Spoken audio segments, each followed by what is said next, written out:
এরপরে আমরা ইলেকট্রোস্ট্যাটিক ইন্ডাকশনের একটা প্র্যাকটিক্যাল অ্যাপ্লিকেশন নিয়ে ডিসকাস করব, যেটা তোমাদের বইয়ে গোল্ড লিফ ইলেকট্রোস্কোপ বা স্বর্ণপাত্র বীক্ষণ বলে তোমরা দেখে থাকবে। এখন গোল্ড লিফ ইলেকট্রোস্কোপ কি, ব্যবহার কি এবং এটাকে ইউজ কিভাবে করা হয় সে নিয়ে এখন ডিসকাস করব। দেখো, গোল্ড লিফ ইলেকট্রোস্কোপে দেখো আমরা এখানে যা কিছু আলোচনা করব সব কিন্তু কন্ডাক্টর হবে, ইনসুলেটর কিন্তু এখানে কেউ নয়, সবাই প্রত্যেকে কিন্তু কন্ডাক্টর। সব থেকে প্রথমে একটা সার্কুলার প্লেট দেখতে পাচ্ছ, এটা হচ্ছে মেটালিক সার্কুলার প্লেট, এর সঙ্গে একটা রডের কানেকশন করা আছে, আর এই রডের শেষ প্রান্তে দুটো সোনার পাত লাগানো আছে। সোনার পাতগুলো খুব পাতলা হয়, এই সোনার পাতগুলো কিন্তু খুব পাতলা হবে। কেন পাতলা হবে আস্তে আস্তে তোমরা নিজেরাই বুঝতে পারবে। দেখো, এই চাকতিটা আছে, এই রডটা আছে, আর এই রডের শেষ প্রান্তে দুটো সোনার পাতকে অ্যাটাচ করা আছে, সোনার পাতগুলো কিন্তু পাতলা হবে। এখন ফার্স্টে কি করব, ফার্স্টে আমি এই পুরো সেটআপকে একটা নন চার্জ দিয়ে চার্জড করে দেব। ফার্স্ট স্টেপ কি হবে, এই পুরো যন্ত্রটাকে একটা নন চার্জ দিয়ে চার্জড করে দেব। ফার্স্টে আমি কি করব, এই ফার্স্ট স্টেপ কি হবে, ফার্স্টে আমরা পুরো সেটআপকে চার্জড বাই নন চার্জ, প্রথমে এই পুরো সেটআপকে নন চার্জ দিয়ে চার্জড করে দেব। ধরে নাও তোমরা পজিটিভ চার্জ দিয়ে চার্জ করে দিয়েছো, তাহলে তুমি যদি পুরো সেটআপকে পজিটিভ চার্জ দিয়ে দাও তাহলে এই সোনার পাতেও কিছু পজিটিভ চার্জ জমা হবে, কিছু পজিটিভ চার্জ জমা হবে। পজিটিভ চার্জ জমা হওয়ার জন্য এই পজিটিভ চার্জগুলোর মধ্যে একটা বিকর্ষণ বল কাজ করবে, আর বিকর্ষণ বল কাজ করার জন্য সোনার পাত দুটো কিন্তু এরকম ফাঁক হয়ে যাবে, ডাইভার্জ হয়ে যাবে। আমি তোমাদেরকে বললাম না সোনার পাতগুলো খুব পাতলা করা হবে। সোনার পাত যদি পাতলা না হতো তাহলে এই আধানের মধ্যে যে বিকর্ষণ বল কাজ করেছিল সেই বিকর্ষণ বলটা সাফিসিয়েন্ট হতো না সোনার পাতগুলোকে ফাঁক করার জন্য। তাহলে সোনার পাতগুলো পাতলা হলে পরেই সেটা বিকর্ষণ বলের জন্য ফাঁক হয়ে যাবে, মানে এইখানে যে চার্জ রয়েছে সেটা আমরা বুঝতে পারবো। সোনার পাতগুলো ফাঁক কখন হবে, যখন তাদের মধ্যে বিকর্ষণ বল কাজ করবে। আর বিকর্ষণ বল কখন কাজ করবে, যখন সোনার পাত দুটোতে সেম নেচারের চার্জ থাকবে। তাহলে সোনার পাতগুলো ফাঁক হলে পরেই বুঝতে পারবো এর মধ্যে চার্জ দেওয়া আছে। তাহলে ফার্স্টে কি করব, পুরো যন্ত্রটাকে নন চার্জ দিয়ে চার্জ করে দেব। এবারে নেক্সটে আমরা এই যন্ত্রটাকে কিভাবে ইউজ করব, তোমাকে কোনো ধরো এই পেনটা, ধরো এটা এই পেনটা হচ্ছে কন্ডাক্টর, এইখানে চার্জ দেওয়া আছে, চার্জ দেওয়া আছে কিন্তু তোমাকে বলে দেওয়া হয়নি যে এই চার্জের নেচারটা কি, এটা পজিটিভও হতে পারে, এটা নেগেটিভও হতে পারে। এবারে এই যন্ত্রের সাহায্যে তোমাকে এই কন্ডাক্টরের মধ্যে কোন নেচারের চার্জ দেওয়া হয়েছে, অর্থাৎ চার্জটা পজিটিভ না নেগেটিভ, সেই সম্পর্কে তোমরা বলে দিতে পারবে যে চার্জের নেচারটা কি। ইমাজিন করে নাও, ধরে নাও, আমি বোঝানোর সুবিধার জন্য ধরে নিচ্ছি এই কন্ডাক্টরে পজিটিভ চার্জ দেওয়া হয়েছে, তাহলে এইখানে একটা কন্ডাক্টর নিয়ে এসেছি, আর ধরে নিচ্ছি এই কন্ডাক্টরে পজিটিভ চার্জ দেওয়া হয়েছে। যদি পজিটিভ চার্জ দেওয়া হয় তাহলে ইন্ডাকশনের জন্য ফ্রন্ট ফেসে অপোজিট নেচারের চার্জ তৈরি হবে, এই ফ্রন্ট ফেসে অপোজিট নেচারের চার্জ তৈরি হবে, আর একদম ব্যাক ফেসে সেম নেচারের চার্জ তৈরি হবে, ব্যাক ফেসে এর সেম নেচারের চার্জ তৈরি হবে, অর্থাৎ ফার্দার আরও পজিটিভ চার্জ তৈরি হবে। ফার্দার পজিটিভ চার্জ যদি আরও তৈরি হয় তাহলে চার্জের পরিমাণ কিউ কি হবে, ইনক্রিজ করবে। যদি চার্জের পরিমাণ ইনক্রিজ করে তাহলে এই পাতগুলোর মধ্যে ক্রিয়াশীল বিকর্ষণ বল এফটা কি হবে, ইনক্রিজ করবে। ক্রিয়াশীল বিকর্ষণ বল যদি ইনক্রিজ করে তাহলে এদের মধ্যে যে অ্যাঙ্গেল অফ ডাইভারজেন্স থিটা কি হবে, থিটাটাও ইনক্রিজ করবে। এটুকু বুঝতে পারলে? তাহলে যদি সেম নেচারের চার্জ থাকে তাহলে ইলেকট্রোস্কোপের ফ্রন্ট ফেসে অপোজিট নেচারের চার্জ আর ব্যাক ফেসে সেম নেচারের চার্জ তৈরি হবে। কিসের জন্য না ইন্ডাকশনের জন্য। কেন তৈরি হয়, কতটা তৈরি হয় সেটা ইন্ডাকশনে কিন্তু আমরা অলরেডি এক্সপ্লেন করেছি। এখন যদি ব্যাক ফেসে যদি সেম নেচারের চার্জ তৈরি হয় তাহলে এখানে পজিটিভ চার্জের পরিমাণ বাড়বে, আর পজিটিভ চার্জের পরিমাণ যদি বাড়ে তাহলে এই পাত দুটোর মধ্যে রিপালশন ফোর্স বাড়বে। রিপালশন ফোর্স যদি বাড়ে তাহলে পাতগুলো আরও বেশি পরিমাণে ফাঁক হয়ে যাবে, আরও বেশি পরিমাণে ফাঁক হয়ে গেলে থিটার মানটা বাড়বে। তাহলে এখান থেকে বুঝতে পারলাম থিটার মান বাড়ছে কখন, যখন এর নেচার আর এর নেচার সেম হচ্ছে। তাহলে এখানে বুঝতে পারলাম যদি আননোন চার্জটা যদি আননোন চার্জটা প্রিভিয়াসলি তুমি যে চার্জ দিয়েছিলে তার সঙ্গে যদি সেম নেচারের হয় তাহলে ডাইভারজেন্স থিটার ভ্যালু কিন্তু ইনক্রিজ করে। তাহলে এইখান থেকে কি কনক্লুশন পেলাম? তাহলে এইখান থেকে কনক্লুশন ড্র করা যেতে পারে, কনক্লুশন যদি সেম নেচারের চার্জ হয়, যদি সেম চার্জের নেচার যদি সেম হয় তাহলে ডাইভারজেন্স কি হবে? থিটা ইনক্রিজ করবে। এটা কিন্তু খেয়াল রাখবে, আমি জাস্ট শর্টে লিখছি তোমাদেরকে বোঝাবার জন্য। যদি এটা অপোজিট নেচারের হতো, যদি এটা পজিটিভ না হয়ে নেগেটিভ চার্জ হতো, সাপোজ এটা নেগেটিভ চার্জ, এটা যদি নেগেটিভ চার্জ হতো তাহলে অবশ্যই ফ্রন্ট ফেসে অপোজিট নেচারের চার্জ তৈরি হতো, অর্থাৎ এখানে পজিটিভ চার্জ তৈরি হতো, আর ব্যাক ফেসে সেম নেচারের চার্জ তৈরি হতো, অর্থাৎ এইখানে যেহেতু নেগেটিভ চার্জ আছে তাহলে এখানে নেগেটিভ চার্জ তৈরি হবে। নেগেটিভ চার্জ তৈরি হলে এখানে কি হবে? কিছুটা পরিমাণ পজিটিভ চার্জ নিউট্রাল হয়ে যাবে, অর্থাৎ চার্জের ভ্যালু কি হবে? ডিক্রিজ করবে। তাহলে রিপালশন ফোর্সের ভ্যালু কি করবে? ডিক্রিজ করবে। তাহলে অ্যাঙ্গেল অফ ডাইভারজেন্স থিটা কি হবে? ডিক্রিজ করবে। অর্থাৎ যে যতটা পরিমাণ ফাঁক ছিল এখন তার থেকে কম ফাঁক থাকবে, অর্থাৎ থিটার ভ্যালু ডিক্রিজ করবে। তাহলে এইখান থেকে বুঝতে পারলাম থিটার ভ্যালু ডিক্রিজ কখন করছে? যখন অপোজিট নেচারের চার্জের বডিকে কাছে নিয়ে আসা হয়েছে। তাহলে এইখান থেকে কনক্লুশন ড্র করতে পারলাম, যদি অপোজিট নেচারের চার্জ হয়, যদি অপোজিট নেচার হয়, যদি অপোজিট নেচার হয় তাহলে থিটার ভ্যালু ডিক্রিজ করবে। বাস এইটুকু জিনিস। তাহলে তুমি যদি এইটা যদি মনে রাখো তাহলে এইখান থেকে ডাইরেক্ট প্রশ্ন চলে আসে। আমি এখানে এত কিছু প্রশ্ন করাতে পারবো না, কারণ আমাকে ভিডিও ছোট রাখতে হবে আর সব কিছু কাভারও করতে হবে। তাহলে এটা কিন্তু তোমরা খেয়াল রাখবে। নেক্সট এইখানে যেটা খেয়াল রাখতে হবে, এই যে angle of divergence theta, theta কার সঙ্গে সমানুপাতিক? থিটার ভ্যালু কখন বেশি হবে? থিটার ভ্যালু বেশি তখনই হবে যখন ফোর্সের ভ্যালু বেশি হবে। আবার যখন ফোর্সের ভ্যালু বেশি হবে, ফোর্সের ভ্যালু বেশি কখন হবে? যখন চার্জের ভ্যালু বেশি হবে। তাহলে এখান থেকে বুঝতে পারছি যে থিটা কার সঙ্গে সমানুপাতিক? কিউ এর সঙ্গে সমানুপাতিক। অর্থাৎ angle of divergence theta is directly proportional to amount of charge Q. তাহলে থিটা কিন্তু চার্জের পরিমাণের উপর ডিপেন্ড করে, চার্জের নেচারের উপর ডিপেন্ড করে না। ধরো এখানে কিউ পরিমাণ চার্জ আছে, পজিটিভ হলেও যে পরিমাণ ডাইভারজেন্স হতো, নেগেটিভ হলেও সেম পরিমাণ ডাইভারজেন্স হতো। তাহলে থিটা প্রপোর্শনাল টু কিউ, যেখানে কিউটা হচ্ছে only on amount of charge, sign of চার্জের উপর ডিপেন্ড করে না, নেচার অফ চার্জের উপর ডিপেন্ড করে না। তাহলে ইলেকট্রোস্কোপ কি কাজে লাগে? গোল্ড লিফ ইলেকট্রোস্কোপ কি কাজে লাগে? প্রথম কাজ হচ্ছে চার্জের নেচারকে ফাইন্ড আউট করা। তুমি কি মানে এই বডিতে, এই আননোন বডিতে কোন নেচারের চার্জ রয়েছে সেটা তুমি এই গোল্ড লিফ ইলেকট্রোস্কোপ ইউজ করে সহজে বলতে পারবে। আবার এইখানে যে ডিফ্লেকশন থিটা সেটা কার সঙ্গে সমানুপাতিক হবে?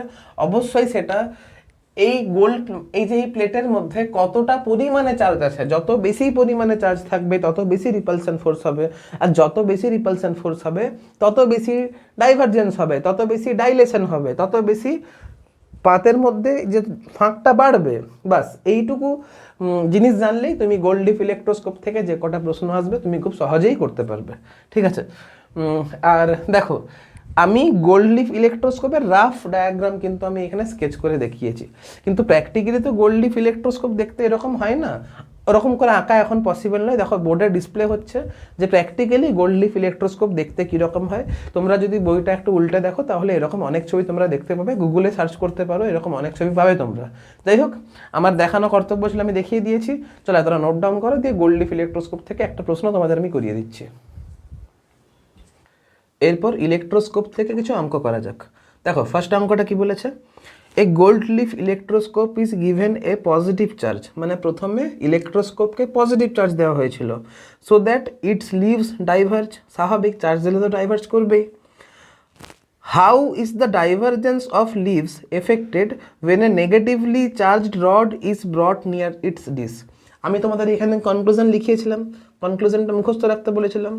যদি তুমি সেকেন্ড ক্ষেত্রে যে চার্জটা দিচ্ছ সেটা যদি প্রাথমিক চার্জের সঙ্গে সেম নেচারের হয় তাহলে সেটা ডাইভারজেন্স বাড়বে, থিটার ভ্যালু বাড়বে।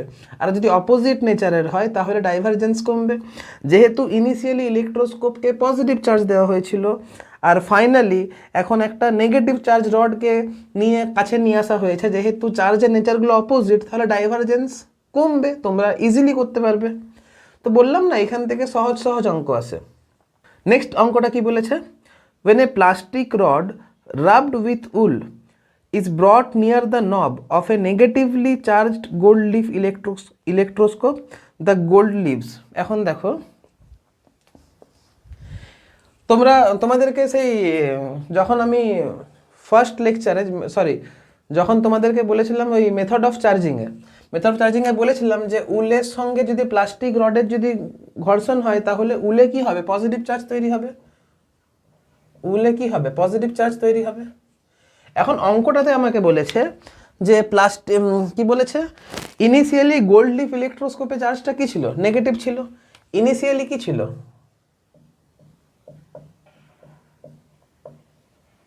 ইনিশিয়ালি নেগেটিভ চার্জ ছিল। এখন দেখো এই দুটো চার্জের নেচার কি, অপোজিট, তাহলে অবশ্যই এখানে থিটার ভ্যালু কি হবে, ডিক্রিজ করবে, তাহলে এটা কনভার্জ হয়ে যাবে। কনভার্জ কমপ্লিটলি কিন্তু হবে না, এটা কিন্তু খেয়াল রাখবে। কমপ্লিটলি কেন হতে যাবে, কমপ্লিটলি কনভার্জ তখনই হবে যখন চার্জ জিরো থাকবে, কিন্তু এখানে চার্জ তো জিরো হওয়ার কথা কিছু বলে দেওয়া নেই। যাই হোক, এটা কনভার্জ অ্যান্সার হবে, নোট ডাউন করো। নেক্সট অঙ্কটা কি বলেছে, when a plus 20 coulomb rod is touched with the knob the deflection of the leaf was 5 degree. যখন Q is equal to plus 20 coulomb হয় তখন theta is equal to 5 degree হয়। Next কি বলেছে, and when an identical rod of -40 coulomb is touch, মানে Q is equal to যখন -40 coulomb হচ্ছে তখন theta angle the deflection was found to be 9 degree, থিটার ভ্যালু হচ্ছে 9 ডিগ্রি। নেক্সট কি বলেছে, if an identical rod of 30 coulomb, যদি Q is equal two 30 coulomb হয় তাহলে দেন দ্য ডিফ্লেকশন মে বি, থিটার ভ্যালু কত হতে পারে। প্রথম কথা, আমি তোমাদেরকে গোল্ড লিফ ইলেকট্রোস্কোপ পড়ানোর সময় বলেছিলাম যে থিটার ভ্যালু কিন্তু চার্জের নেচারের উপর ডিপেন্ড করে না, শুধুমাত্র চার্জের অ্যামাউন্টের উপরে ডিপেন্ড করে। এখন ব্যাপার হচ্ছে 20 কুলম্বে ডাইভারজেন্স 5 ডিগ্রি, 40 কুলম্বে ডাইভারজেন্স 9 ডিগ্রি, তাহলে 30 কুলম্বে ডাইভারজেন্স 5 আর 9-এর মাঝামাঝি হবে, 5 আর 9-এর মাঝামাঝি হবে। এখন 5 আর 9-এর মাঝামাঝি শুধুমাত্র 7 আছে, তাহলে অবশ্যই 7 ডিগ্রি অ্যান্সার হবে, 7 ডিগ্রি আমার অ্যান্সার হবে। নেক্সট একটা পয়েন্ট লেখা আছে, তোমরা দেখতে পাচ্ছ যে the net electric charge of a conductor resides entirely on the outer surface. এই কথাটার মানে কি আর কেনই এরকমটা হয়, যখন তুমি কোনো একটা কন্ডাক্টরকে চার্জ দিচ্ছ, আমি দুটো কন্ডাক্টর নিচ্ছি, একটা হচ্ছে হলো স্ফিয়ার মানে অর্থাৎ যার ভেতরটা ফাঁপা, আর একটা হচ্ছে সলিড স্ফিয়ার যার ভেতরটা কিন্তু পুরু, ঠিক আছে। এটা হচ্ছে তোমার হলো স্ফিয়ার আর এটা হচ্ছে তোমার সলিড স্ফিয়ার।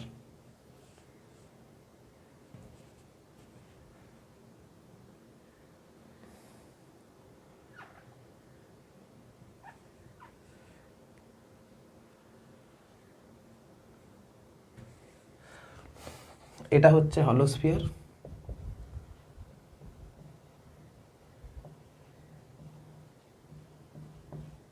আর এটা হচ্ছে সলিড স্ফিয়ার।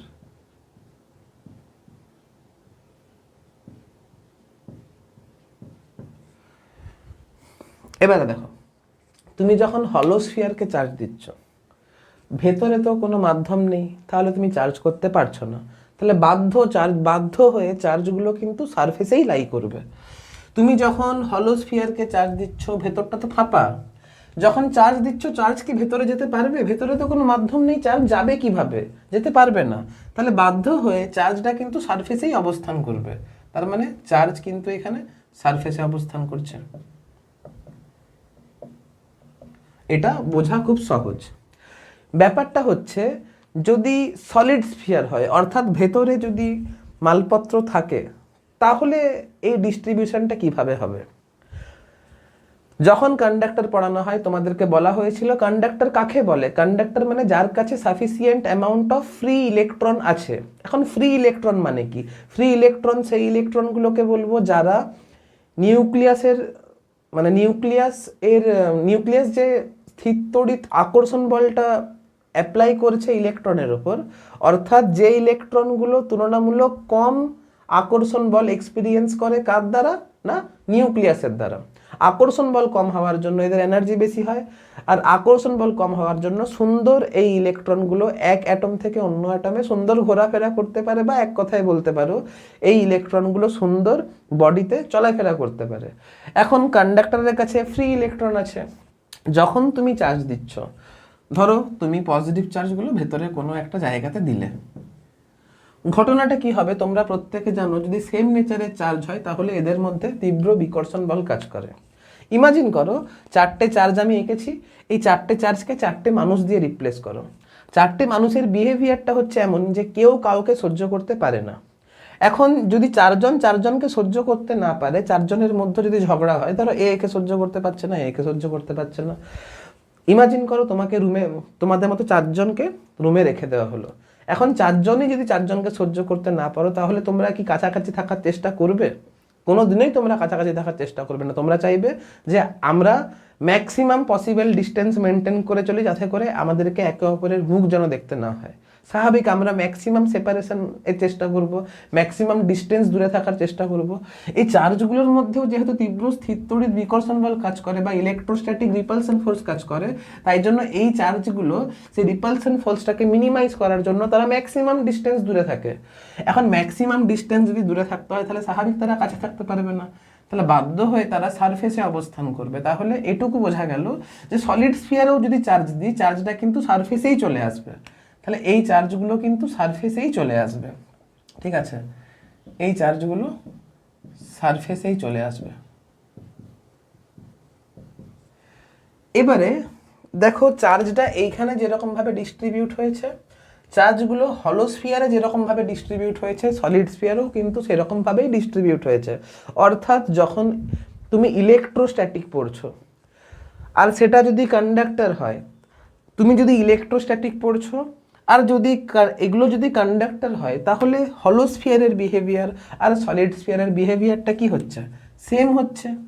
তাহলে তুমি ইলেকট্রোস্ট্যাটিকে যদি কন্ডাক্টর নাও, তাহলে ভেতরটা ফাঁপা থাক বা ভেতরটা পুরো থাক, বিহেভিয়ার কিন্তু সেম হবে। সলিড স্ফিয়ারও হলো স্ফিয়ারের মতো বিহেভ করবে। তাহলে ইলেকট্রোস্ট্যাটিকে হলো স্ফিয়ার আর সলিড স্ফিয়ার সেম বিহেভ করে। আবার তুমি যখন হলো স্ফিয়ারে বা কোনো একটা এমন কোনো ধরো এই যে এই পাইপ, এটা তো কন্ডাক্টর, দেখতে পাচ্ছ এদিকটা ভেতরটা ফাঁপা আছে। ফাঁপা আছে মানে কি? হলো আছে, ভেতরে কিছু নেই। এরপর চার্জ যদি দিই, তাহলে চার্জটা তো বাইরের সারফেসেই অবস্থান করবে। কিন্তু এটা যদি পুরু হতো, পুরু থেকেও লাভ কি হতো? আমি তো চার্জ ভেতরে ঢোকাতে পারছি না, চার্জ বাধ্য হয়ে বাইরের ফেসেই অবস্থান করবে। তাহলে পুরু হলেও কি যায় আসে বা হলো হলেও কি যায় আসে, চার্জকে তো বাইরের সারফেসেই অবস্থান করতে হবে। তাই জন্য এই হেডিংটা দেওয়া আছে, charge is always reside at the outer surface of the conductor, ঠিক আছে? এবারে যদি কন্ডাক্টর না হয়ে যদি ইনসুলেটর হতো, তাহলে ঘটনাটা কি হতো? ইনসুলেটরের ক্ষেত্রে কিন্তু এরকম ঘটনাটি ঘটবে না। কেন? ইনসুলেটরের কাছে কি থাকে? ফ্রি ইলেকট্রন থাকে না। ফ্রি ইলেকট্রন থাকে না, বাউন্ড ইলেকট্রন থাকে। ফ্রি ইলেকট্রন থাকে না বলে ইলেকট্রনগুলো সুন্দর, মানে ইলেকট্রনগুলো এক জায়গা থেকে অন্য জায়গা যেতে পারে না। এই ইলেকট্রনগুলো বডি জুড়ে ঘোরাফেরা করতে পারে না। এরা কিন্তু খুব বেশি রেজিস্টিভ ফোর্স ফিল করে। এরা নিউক্লিয়াসকে ছেড়ে, মানে ওই ইলেকট্রন মহল ছেড়ে বাইরে বেরোতেই পারবে না। এখন এটা যদি কন্ডাক্টর না হয়, এটা যদি ইনসুলেটর হতো, যেহেতু ইলেকট্রনগুলো ঘোরাফেরা করতে পারছে না, সুতরাং চার্জটা যেখানে দিয়েছো সেখানেই কিন্তু রয়ে যেত, সেখানেই কিন্তু রয়ে যেত। তার মানে যদি এটা ইনসুলেটর হতো, তাহলে কিন্তু সলিড স্ফিয়ার আর হলো স্ফিয়ারের কনসেপ্টটা সেম হতো না। যদি কন্ডাক্টর হতো, তাহলে এর কাছে ফ্রি ইলেকট্রন থাকতো, আর ফ্রি ইলেকট্রন আছে বলে সহজে ঘোরাফেরা করতে পারছে, তাই জন্য এরা বাইরের সারফেসে আসতে পারছে। কিন্তু যদি ইনসুলেটর হতো, তাহলে কিন্তু ফ্রি ইলেকট্রন থাকতো না। ফ্রি ইলেকট্রন না থাকার জন্য ইজিলি ঘোরাফেরা করতে পারতো না। সুতরাং তুমি যে রিজিয়নে চার্জ দিয়েছো, চার্জটা কিন্তু সেই জায়গাতে স্ট্যাটিক পজিশনে থাকতো, ঘোরাফেরা করতে পারতো না, ঠিক আছে? তাহলে হলো স্ফিয়ার আর সলিড স্ফিয়ার, হলো সলিড, এইগুলো সেম হবে কার ক্ষেত্রে? কন্ডাক্টরের ক্ষেত্রে। আর হলো সলিড সেম হবে না কার ক্ষেত্রে? না, ইনসুলেটরের ক্ষেত্রে। ইনসুলেটরের ক্ষেত্রে ব্যাপারটা কিন্তু খেয়াল রাখবে। তাহলে কন্ডাক্টরের ক্ষেত্রে হলো স্ফিয়ারের বিহেভিয়ার আর সলিড স্ফিয়ারের বিহেভিয়ার সেম হবে, কিন্তু ইনসুলেটরের ক্ষেত্রে হলো স্ফিয়ার হলোর মতো ট্রিট হবে আর সলিড স্ফিয়ার কিন্তু সলিড স্ফিয়ারের মতোই ট্রিট হবে। যাই হোক, তোমরা বুঝতে পেরেছো, এটা নোট ডাউন করো। তাহলে এটা বুঝতে পারলে যে কন্ডাক্টরের ক্ষেত্রে চার্জ সবসময় আউটার সারফেসে লাই করে, কিন্তু ইনসুলেটরের ক্ষেত্রে চার্জ সবসময় আউটার সারফেসে লাই করবে না। এটা কিন্তু খাতাতে নোট ডাউন করবে। কন্ডাক্টরের ক্ষেত্রেই শুধুমাত্র চার্জ আউটার সারফেসে লাই করবে, ইনসুলেটরের ক্ষেত্রে আউটার সারফেসে লাই করবে না। খাতায় নোট ডাউন করো, বলছি নোট ডাউন করো। এবারে কন্ডাক্টরের এই ধর্মটাকে কাজে লাগিয়ে ইলেকট্রোস্ট্যাটিক শেল্ডিং এর কনসেপ্ট তোমাদের পড়তে হবে। ইলেকট্রোস্ট্যাটিক শেল্ডিং কি বা তড়িৎ পর্দা কি? ধরো কোনো একটা চার্জ সেন্সিটিভ বস্তু রয়েছে। চার্জ সেন্সিটিভ বস্তু তুমি গোল্ড লিফ ইলেকট্রোস্কোপে নিতে পারো। দেখো, তোমাদেরকে যখন গোল্ড লিফ ইলেকট্রোস্কোপ পড়ায় তখন একটা জিনিস তোমাদের বলা হয়নি। আমি বলেছিলাম যে ওই রডের সাথে যে দুটো সোনার পাতগুলো কানেক্ট করা আছে, সেই সোনার পাতগুলো কিন্তু খুব পাতলা হবে। পাতলা যদি হয় তাহলে বিকর্ষণ বলের ধরুন সুন্দর ডিফ্লেক্ট হবে, ডাইভার্জ হবে, ডাইলেট হবে। যদি পুরো হতো তাহলে কিন্তু ডাইভার্জ ভালোভাবে হতো না, আমরা বুঝতে পারতাম না। এখন ধরো তাহলে পাতলা হবে, এটা বোঝা গেল। এবার ধরো তুমি খুব বেশি পরিমাণে চার্জ দিয়ে দিলে ওই স্বর্ণপত্র বীক্ষণ বা গোল্ড লিফ ইলেকট্রোস্কোপে। চার্জের পরিমাণ যদি খুব বেশি হয়ে যায় তাহলে ওই পাত দুটোর মধ্যে বিকর্ষণ বল কিন্তু খুব বেশি হয়ে যাবে। আর পাত দুটোর মধ্যে যদি বিকর্ষণ বল খুব বেশি হয়ে যায় তাহলে পাতগুলো অনেক বেশি পরিমাণে ডাইভার্জ হওয়ার জন্য পাতগুলো কিন্তু ভেঙে যেতে পারে। তাহলে তোমাকে ওই গোল্ড লিফ ইলেকট্রোস্কোপ ইউজ করার সময় এটা অ্যাসিওর করতে হবে যাতে করে চার্জের মানটা কোনোভাবে যেন বেশি না হয়ে যায়। এটা কিন্তু তোমাদের খেয়াল রাখতে হবে। তাহলে এটুকু বুঝতে পারলাম যে গোল্ড লিফ ইলেকট্রোস্কোপ হচ্ছে চার্জ সেন্সিটিভ একটা যন্ত্র, বেশি চার্জ কিন্তু দেওয়া যাবে না। এখন ধরো কোনো একটা কারণে তুমি টেবিলে গোল্ড লিফ ইলেকট্রোস্কোপ রেখেছ, আর কোনো একটা কারণে অতিরিক্ত পরিমাণে চার্জ ওইখানে চলে গেল। এবারে তাহলে তোমাকে এমন একটা ব্যবস্থা করতে হবে যাতে করে বাইরে থেকে কোনো চার্জ যেন ভেতরে যেতে না পারে। এইটাকেই বলা হচ্ছে ইলেকট্রোস্ট্যাটিক শেল্ডিং। কি করে ইলেকট্রোস্ট্যাটিক শেল্ডিং ইউজ করা হয়? ধরো কোনো একটা বস্তু নিয়েছি, কিনি, ধরো আমি আমার কালির ডিবাটাই আমি ধরছি এটা চার্জ সেন্সিটিভ কোনো একটা বস্তু। এটাকে যদি অ্যালুমিনিয়াম ফয়েল দিয়ে যদি ঢেকে দেওয়া হয়, অ্যালুমিনিয়াম ফয়েল মানে তোমরা যখন রেস্টুরেন্ট থেকে যখন খাবার বাড়িতে নিয়ে আসো তখন দেখবে খাবারগুলো যাতে অনেকক্ষণ গরম থাকে, তাই জন্য খাবারগুলো তোমাদেরকে অ্যালুমিনিয়াম ফয়েলে দেওয়া হয়। এখন যদি এই চার্জ সেন্সিটিভ বস্তুকে যদি আমি অ্যালুমিনিয়াম ফয়েলে ঢেকে রাখি, এবারে তুমি যদি বাইরে থেকে চার্জ দাও, এইমাত্র কোন ধর্মটা পড়লাম? Charge always reside at the outer surface of the conductor. আমরা জানি কোনো একটা কন্ডাক্টরের ক্ষেত্রে চার্জ সবসময় আউটার সারফেসেই লাই করে। এখন যদি অ্যালুমিনিয়াম ফয়েল দিয়ে ঢেকে দেওয়া হয় আর যদি বাইরে থেকে কোনো কারণে ভুলবশত যদি চার্জ চলেও যায়, অতিরিক্ত অ্যামাউন্টে চার্জ যদি চলেও যায়, তাহলে সেই চার্জটা কিন্তু কন্ডাক্টরের বাইরের ফেসেই থাকবে, অর্থাৎ অ্যালুমিনিয়াম ফয়েলের ওপরেই থাকবে। তাহলে চার্জ কোনোভাবে ভেতরে ঢুকবে না। আর চার্জ যদি ভেতরে না ঢুকে তাহলে তোমার যন্ত্রটা কিন্তু সুরক্ষিত থাকবে। এই ব্যবস্থাটাকেই বলা হচ্ছে তড়িৎ পর্দা বা ইলেকট্রোস্ট্যাটিক শেল্ডিং। দেখো বোর্ডে একটা ছবি ডিসপ্লে হচ্ছে, তুমি এই ছবিটা দেখে সুন্দর বুঝতে পারছো যখনই বাইরে থেকে চার্জ দেওয়ার চেষ্টা করছি তখন এই ধর্মের দরুন চার্জ সবসময় বাইরের ফেসে থাকবে, অর্থাৎ ওই পর্দাতেই থাকবে চার্জ, কিন্তু কোনোভাবে ভেতরে প্রবেশ করতে পারবে না। অর্থাৎ এই পর্দাটা একটা শিল্ডের কাজ করেছে, ওই শিল্ড ভেঙে চার্জ কোনোদিনই ভেতরে ঢুকতে পারছে না। এই ব্যবস্থাটাকেই বলা হচ্ছে ইলেকট্রোস্ট্যাটিক শিল্ডিং বা তড়িৎ পর্দা। এখন তড়িৎ পর্দার ডেফিনেশন কি সেই বিষয়ে আমি ডেফিনেশন কিন্তু লেখাইনি, ডেফিনেশন কিন্তু তোমাদেরকে নিজে থেকে ভাষা দিয়ে লিখতে হবে। বইয়ের সাহায্য নেবে, দিয়ে তড়িৎ পর্দার ডেফিনেশনটা বই থেকে নিজের ভাষায় লেখার চেষ্টা করবে। এগুলো কিন্তু পরীক্ষাতে আসে। আমি কিন্তু সবটা যদি লিখিয়ে দিই তোমরা কিন্তু অলস হয়ে যাবে। আমার কাজ শুধুমাত্র কনসেপ্ট বিল্ড করা, ভাষা তোমাদেরকেই লিখতে হবে। এবারে দেখব, যখন তুমি কোনো একটা কন্ডাক্টরকে চার্জড করছো, যখন তুমি চার্জ দিচ্ছ, তখন চার্জের ডিস্ট্রিবিউশনটা কীরকমভাবে হচ্ছে। আবার আমি চারটে চার্জকে ড্র করছি, এখানে চারটে চার্জকে ড্র করছি। আর যেহেতু চারটে চার্জ সেম নেচারের, তাহলে তোমরা জানো যে সেম নেচারের চার্জ কিন্তু পরস্পরের মধ্যে প্রচুর স্থির তড়িৎ বিকর্ষণ বল এক্সপিরিয়েন্স করে। আর চারটে চার্জকে আমি ধরে নিচ্ছি চারটে চার্জ হলো চারটে মানুষ যারা একে অপরকে সহ্য করতে পারে না। স্বাভাবিক, সহ্য করতে না পারলে কি করবে? তারা চাইবে যে তারা ম্যাক্সিমাম ডিস্টেন্সে থাকুক, কখনোই তারা কাছাকাছি থাকবে না। এবার ধরো একটা রুমের মধ্যে তোমাদের চারজন শত্রুকে রেখে দেওয়া হলো। ক্লাসের ধরো চারজন শত্রু বেছে নাও, তোমরা কিন্তু একে অপরকে সহ্য করতে পারো না। চারজন শত্রুকে যদি রেখে নাও, ধরো এ এর মুখ দেখতে চায় না, এ এর মুখ দেখতে চায় না, এ এর মুখ দেখতে চায় না, তাহলে চারজন কোথায় বসবে? এইখানে, এইখানে, অবশ্যই বাইরের ফেসে বসবে, এই বিষয়ে কোনো সন্দেহ নেই, এই বিষয়ে তো আলোচনা হয়ে গেল। তাহলে এই চার্জ এখানে বসবে, এই চার্জ এইখানে যাবে, এই চার্জ এখানে যাবে, এই চার্জ এখানে যাবে, তাহলে কি ডিস্টেন্সটা ম্যাক্সিমাম হচ্ছে, নাকি চেষ্টা করবে একদম কর্নারে যাওয়ার? বলো বলো বলো। অবশ্যই কর্নারে যাওয়ার চেষ্টা করবে, মানুষগুলো অবশ্যই কর্নারে যাওয়ার চেষ্টা করবে, কারণ একে অপরকে সহ্য করতে কেউ পারছে না, তাহলে ম্যাক্সিমাম ডিস্টেন্স দূরে থাকার চেষ্টা করবে অবশ্যই। তাহলে কি হবে, চার্জগুলো, মানুষগুলো যদি কর্নারে থাকে, তাহলে অবশ্যই চার্জগুলো ম্যাক্সিমাম ডিস্টেন্স দূরে থাকার জন্য তারা চাইবে যে আমরা কোণগুলো নিয়ে নিই, কোণে কোণে বসে যাব। ঠিক সেরকম যখন এই যে এই প্রবৃত্তির জন্য, এই ধর্মের জন্য কেউ একে অপরকে সহ্য করতে পারছে না, বিকর্ষণ বলটা ম্যাক্সিমাম, আর বিকর্ষণ বলটা ম্যাক্সিমাম ফিল করার জন্য তারা ম্যাক্সিমাম ডিস্টেন্স দূরে থাকার চেষ্টা করে, ম্যাক্সিমাম ডিস্টেন্স দূরে থাকার চেষ্টা করে বলে কোণগুলোতে বেশি চার্জ জমা হবে, এই কোণগুলোতে, এই কোণগুলোতে, এই কোণগুলোতে বেশি চার্জ জমা হবে, অর্থাৎ যেখানের বক্রতা বেশি সেইখানে চার্জ ডেনসিটিটা কি হবে, বেশি হবে, সেখানে চার্জ ডেনসিটি বেশি হবে, যেখানের বক্রতা কম সেখানে চার্জ ডেনসিটি কম হবে। ব্যাপারটা ভালো করে ক্লিয়ার হলো না? আমি বুঝতে পারছি। তাহলে দেখো বোর্ডে এতগুলো ছবি আঁকা আছে, দেখতে পাচ্ছ যে কোনগুলোতে ডিস্টেন্স ম্যাক্সিমাম হওয়ার জন্য কোনগুলোতে চার্জ বেশি জমছে। তাহলে এইখান থেকে বুঝতে পারলাম যখন তুমি কোনো একটা কন্ডাক্টরকে চার্জ দিচ্ছ, তখন যে সারফেসের বক্রতা বেশি সেই সারফেসে চার্জ ডেনসিটি ম্যাক্সিমাম হয়, সেখানে চার্জগুলো বেশি অ্যাকিউমুলেট করে।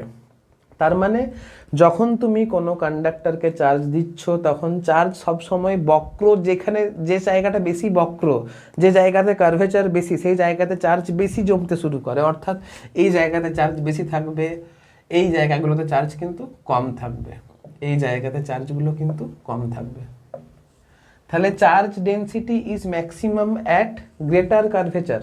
ঠিক আছে, কার্ভেচার যেখানে বেশি চার্জ ডেনসিটি সেখানে বেশি। তাহলে charge density, charge density is max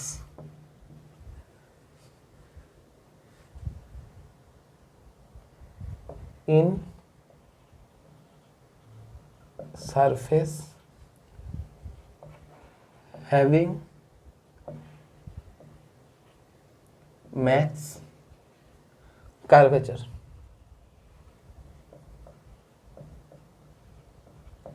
আবার তোমরা খুব ভালো করে জানো যে কার্ভেচার এর সঙ্গে রেডিয়াসের ব্যস্তানুপাতিক সম্পর্ক, কার্ভেচারের সঙ্গে রেডিয়াসের কিন্তু ব্যস্তানুপাতিক সম্পর্ক। কার্ভেচার মানে ব্যাপারটা কি রকম, ধরো এরকম কোনো একটা জিনিস লক্ষ্য করে দেখো, এই অংশটা যে বৃত্তের অংশ, সেই বৃত্তের রেডিয়াসটা কম, আবার এই অংশটা যে বৃত্তের অংশ সেই অংশের রেডিয়াসটা তুলনামূলক বেশি। তাহলে যেহেতু এর রেডিয়াসটা কম তাহলে এর কার্ভেচারটা বেশি, এর রেডিয়াসটা বেশি তাহলে এর কার্ভেচারটা কম, তাহলে অবশ্যই চার্জ এখানে বেশি জমবে, চার্জ এখানে তুলনামূলক কম জমবে, এখানে কিন্তু আরোই কম জমবে।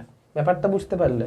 তাহলে আমরা বুঝতে পারলাম যখন কোনো কন্ডাক্টরকে চার্জ দেওয়া হয় তখন যে সারফেসের কার্ভেচার বেশি হবে সেই সারফেসে কিন্তু চার্জ ডেনসিটি ম্যাক্সিমাম হবে, অর্থাৎ সেখানে কিন্তু বেশি বেশি চার্জ জমবে, আর যেখানে কার্ভেচার কম হবে সেখানে কিন্তু চার্জ ডেনসিটির মান কম হবে, সেইখানে চার্জ কিন্তু কম জমবে।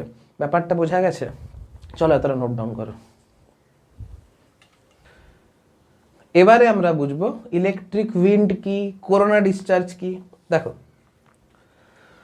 একটা কন্ডাক্টর ড্র করছি, ধরো কন্ডাক্টর শেপটা এরকম টাইপের দেখতে,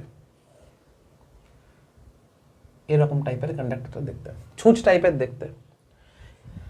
এখন তুমি যদি এই কন্ডাক্টরকে চার্জ দাও তাহলে অবশ্যই এখানে চার্জ ডেনসিটি কি হবে, ম্যাক্সিমাম হবে, এইখানে বেশি বেশি চার্জ থাকবে,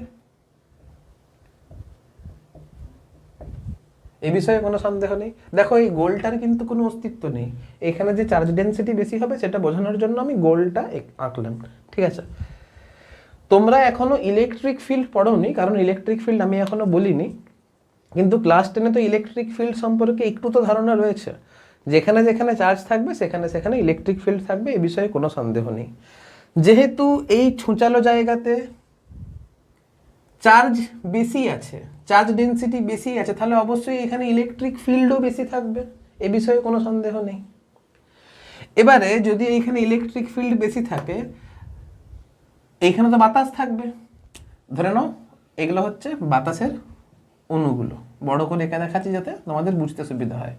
যখন তোমাদের আবেশ পড়ানো হয়েছিল তখন সেখানে আমি তোমাদের বলেছিলাম যে যখন কোনো পজিটিভ চার্জ আহিত কোনো বস্তুকে কোনো একটা অ্যাটমের সামনে ধরা হচ্ছে, কোনো একটা বস্তুর সামনে ধরা হচ্ছে, অ্যাটমিক লেভেলে পরিবর্তন কেমন হচ্ছে, ইলেকট্রনগুলো কাছে চলে আসছে, মানে নেগেটিভ চার্জ কাছে চলে আসছে, আর প্রোটনটা দূরে ঠেলাবাল অনুভব করছে।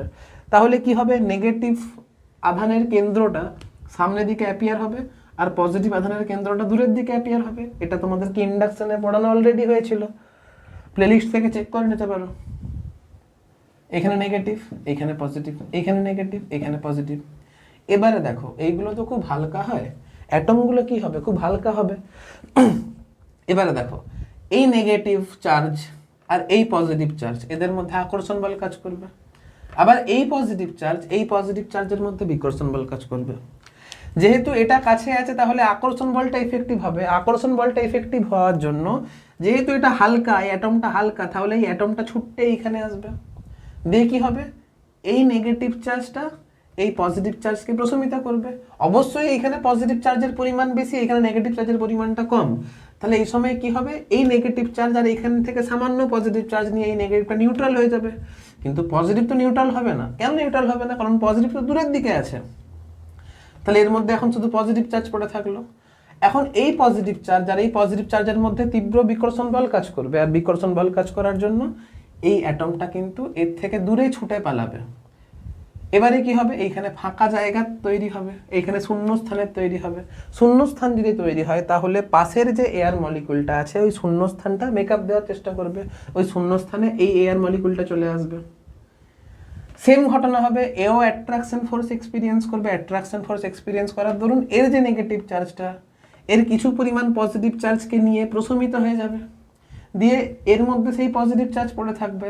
এই পজিটিভ বিকর্ষণ করার জন্য আবার এই মলিকিউলটাও ছুটে পেলাবে, তাহলে এখানে আবার ফাঁকা জায়গা তৈরি হবে। এই মলিকুলের ক্ষেত্রেও কিন্তু সেম ঘটনা ঘটবে, আকর্ষণ বলের দরুন আসবে, দিয়ে এই নেগেটিভ চার্জটা এর সামান্য পজিটিভ চার্জকে নিয়ে নিউট্রাল হয়, এও ছুটে মেলাবে। আমি তো এখানে 3টে মলিকুল এঁকে দেখালাম, কিন্তু বাতাসে কি 3টে এয়ার মলিকিউল থাকবে? এরকম লক্ষ লক্ষ কোটি কোটি এয়ার মলিকিউল থাকবে। তাহলে ওই মলিকুলগুলো অ্যাট্রাকশন বলের দরুন এখানে আসবে, কিছু পরিমাণ পজিটিভ চার্জকে নিউট্রাল করবে, তারপরে বিকর্ষণ বলের দরুন আবার ছুটে পালাবে। তাহলে কোটি কোটি বাতাসের মলিকিউল যদি ছুটতে শুরু করে তাহলে একটা বায়ু প্রবাহ তৈরি হবে। এই বায়ু প্রবাহকে বলা হচ্ছে ইলেকট্রিক উইন্ড বা তড়িৎ বার্তা। ইলেকট্রিক উইন্ড কি বা তড়িৎ বার্তা কি তোমাদের বইয়ে সুন্দরভাবে এক্সপ্লেন করা রয়েছে।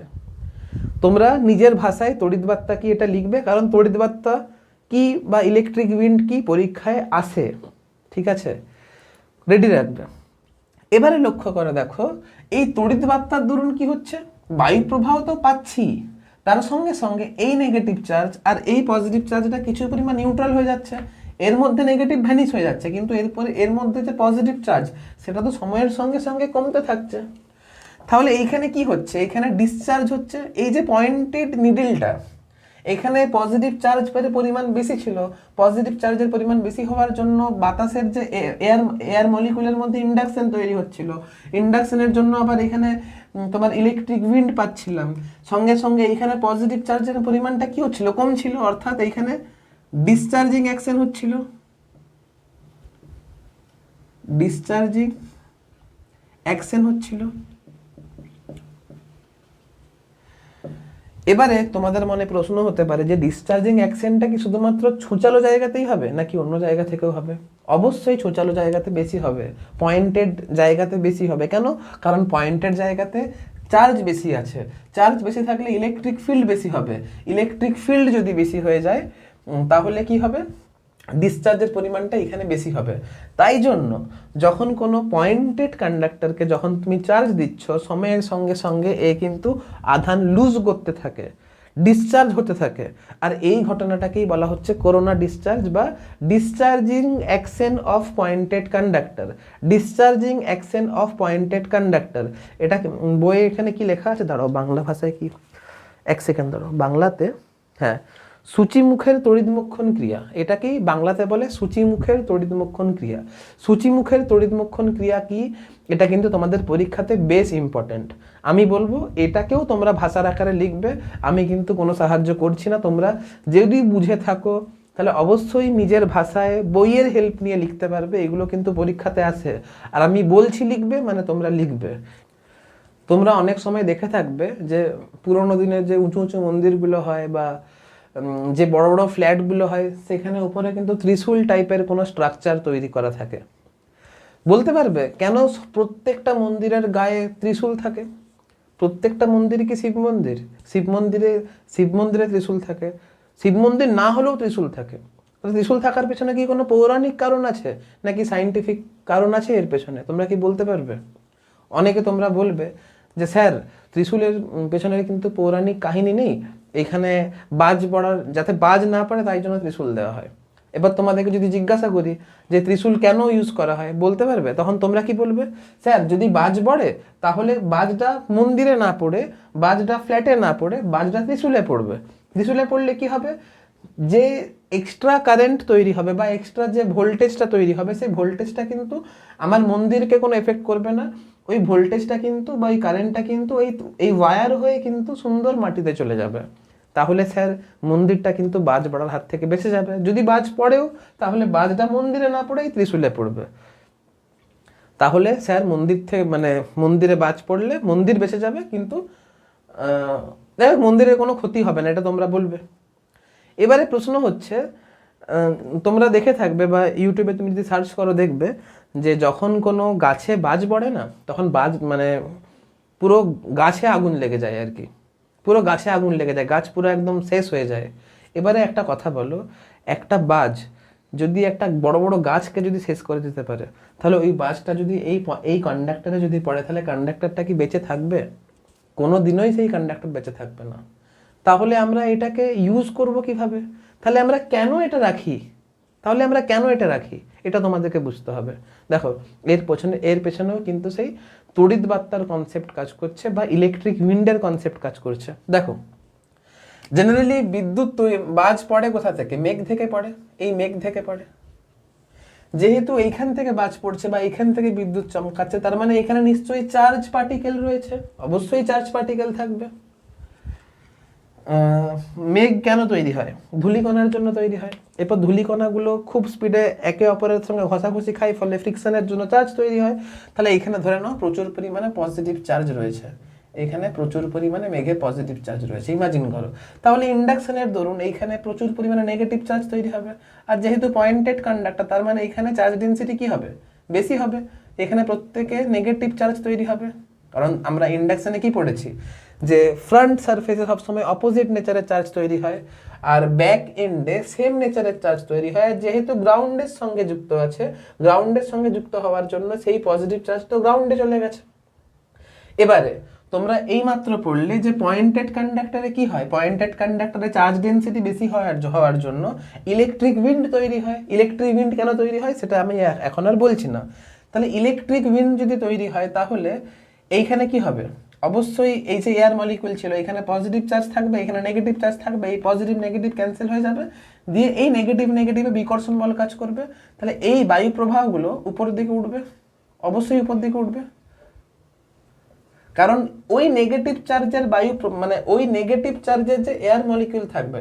দেখো এইখানে এটা হচ্ছে পয়েন্টেড কন্ডাক্টর, এইখানে আছে তোমার নেগেটিভ চার্জ, এটা হচ্ছে এয়ার মলিকিউল, এখানে থাকবে পজিটিভ চার্জ, এখানে থাকবে নেগেটিভ চার্জ। এই পজিটিভ এইখান থেকে কিছু নেগেটিভ চার্জ নিয়ে নিউট্রাল হয়ে যাবে, ফলে এই নেগেটিভ বিকর্ষণ বল কাজ করবে, এই অ্যাটমটা হালকা হওয়ার জন্য এর থেকে দূরে যাওয়ার চেষ্টা করবে। আবার এই অ্যাটমটাকে এই নেগেটিভ চার্জের অ্যাটমটাকে এই পজিটিভ চার্জের মেঘ নিচের দিকে অ্যাট্রাক্ট করবে, ফলে এইখানে বায়ু প্রবাহটা হাই স্পিডে গিয়ে মেঘের ওই দিকে যাবে। এখন দেখো এখানে আছে নেগেটিভ চার্জ আর মেঘে আছে পজিটিভ চার্জ, তাহলে এই নেগেটিভ, তাহলে যদি এরকম বায়ু প্রবাহ যদি তৈরি হয়, তাহলে এরকম বায়ু প্রবাহ যদি তৈরি হয়, তাহলে এই লক্ষ লক্ষ কোটি কোটি এয়ার পার্টিকেল যদি এই এয়ার পার্টিকেলগুলো যদি মেঘে যদি যায়, তাহলে এইখানে পজিটিভ চার্জের পরিমাণ কি হবে? কমতে থাকবে। ব্যাপারটা ভালো করে বোঝো, এই এয়ার মলিকিউলটা যদি মেঘে যায়, তাহলে এই নেগেটিভ চার্জ কিছুটা পজিটিভ চার্জকে নিয়ে নিউট্রাল হয়ে যাবে, এখানে পজিটিভ চার্জের পরিমাণ কমতে থাকবে। এবার একটা মানে একটা মলিকিউল ছুটবে না, এরকম কোটি কোটি মলিকিউল ছুটবে, অবশ্যই কোটি কোটি মলিকিউল ছুটবে। আর কোটি কোটি মলিকিউল যদি ছুটে, তাহলে এখানে পজিটিভ চার্জের পরিমাণ কি হবে? কমতে থাকবে। পজিটিভ চার্জের পরিমাণ কমলে এখানে কি হবে? ভোল্টেজ ডিফারেন্স কি হবে? ভোল্টেজ